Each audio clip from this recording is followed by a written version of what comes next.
生命係用現在式嚟衡量嘅。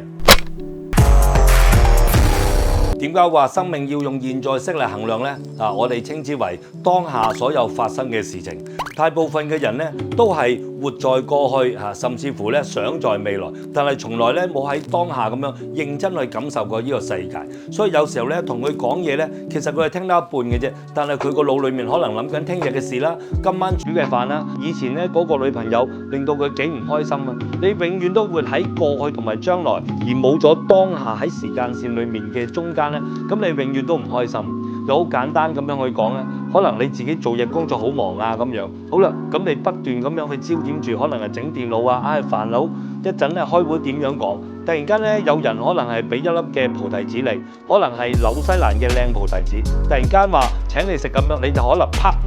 幾好味喎，咁樣就繼續。其實嗰個當下短短嘅20幾秒，你點樣可以認真望下菩提子？呢一個嘅菩提子，可能係嗰個國家嘅陽光，嗰個國家嘅土壤，先至可以做到咁大粒同埋咁厚肉。跟住可能你慢慢咁樣去擺落個口，去感受住呢個皮好薄，甚至乎啲肉好厚，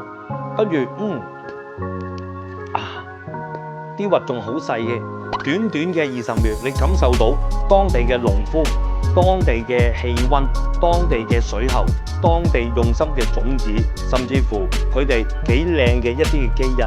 一路咁樣運到嚟，有一個有心嘅人送到你嘅口上面。短短嘅20秒，我哋其實都可以感受到生命上面其實好多嘢，我哋都可以好開心。但係你個焦點永遠都係可能係過去啦、忙啦，一陣點樣開會，咁即係話其實你自己並唔係一個足夠嘅人，一個有智慧嘅人，佢永遠咧都可以咧好好咁樣去享受當下，然後作出一啲嘅行動，令到佢嘅將來更美好。所以話，如果譬如可能你有小朋友嘅話，當你帶佢出去玩嘅時候，唔好帶住佢出去玩但係其實你唔係同佢玩緊，你只不過喺側邊，可能你繼續玩緊你嘅手機，或者你諗緊聽日嘅嘢。其實你個小朋友可能同你一齊都唔係咁開心。究竟喺我哋嘅智慧裏面，當下值幾多分？當下值幾多錢？呢一個好好咁樣去思考下。好片記得俾朋友